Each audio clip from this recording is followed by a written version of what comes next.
मैं सरिता सिंह, प्रपोत्री अमर शहीद ठाकुर रोशन सिंह काकोरी कांड से। काकोरी के बताइएगा कि ठाकुर साहब को भी फांसी की सजा हुई। जी जी। किस तरह से आप पूरे कांड को देखते हैं देश की आज़ादी की भूमिका के रूप में और किस तरह से आप याद करते हैं? सर, इसको हमने अपने घर में दादा दादी बाकी लोगों से जो सुना कि उस समय जिस तरह ये काकोरी कांड हुआ था, तो उस समय दादाजी ऐसे शुरू से ही असहयोग आंदोलन में भाग ले रहे थे और बमरोली कांड भी उसी टाइम हुआ था 1921-22 के आसपास में।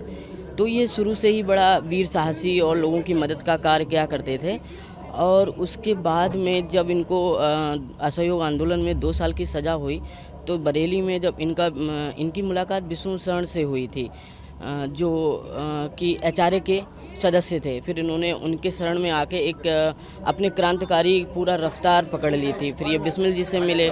बिस्मिल जी से मिलने के बाद में कुछ ही समय के बाद में पहले ये लोग छुटकर पुटकर डकैती डाला करते थे। फिर बिस्मिल जी ने ये उसी टाइम पे डिसीजन लिया था कि अब डकैती कोई नहीं डालेगा, अब हम लोग सरकारी खजाना लूटेंगे। मतलब किसी भी बड़े आदमी के यहाँ कोई भी डकैती नहीं डालेगा, या कोई जो मुनसब लोग होते थे उनके यहाँ पहले पड़ती थी। तो उसमें इन्होंने भी ये भी सम्मिलित हो गए। फिर शाहजहाँपुर में ये पूरी कमेटी बनी थी काकोरी कांड की। फिर 1925 में 9 अगस्त को ये अंजाम दिया गया काकोरी कांड का। और घर का परिप्रेक्ष्य का अगर बात करें तो पहले यही व्यक्ति हैं जो कि शादीशुदा थे, बाकी किसी की भी शादी नहीं हुई थी। तो अगर परिवार के परिप्रेक्ष्य से देखा जाए तो उस छोटी सी उम्र में बच्चे भी थे। कोई छोटा बच्चा 2 साल का था, बड़ा बच्चा 8 साल का था, लड़की 10 साल की थी। तो परिस्थितियाँ इतनी गंभीर हो गई कि उन लोगों को खाने पीने तक की भी दिक्कत आ गई थी उस समय, क्योंकि उनको तो फांसी हो गई थी। उसके बाद में हमारा देश तो आज़ाद हुआ नहीं था उस समय, तो बहुत ही समस्या का सामना करना पड़ा था। आज कैसा महसूस करते हैं? आज तो बहुत ही गर्व महसूस होता है।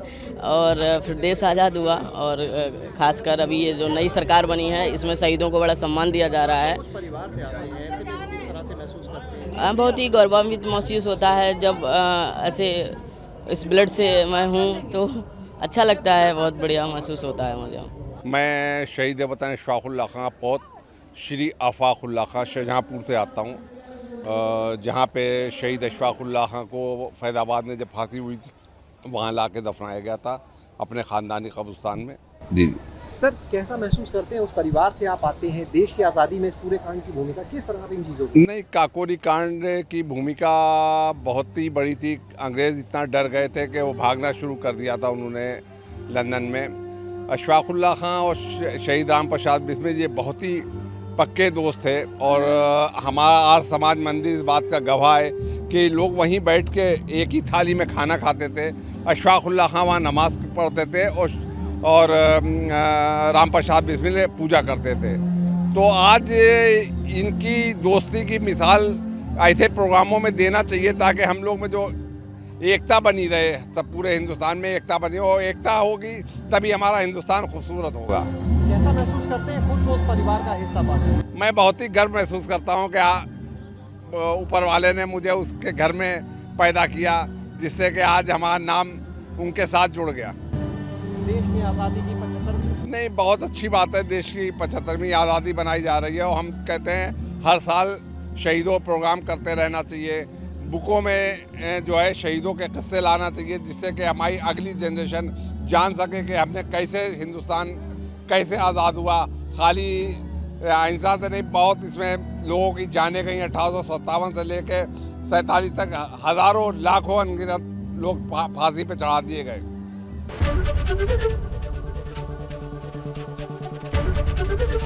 एबीपी गंगा, खबर आपकी, जुबान आपकी।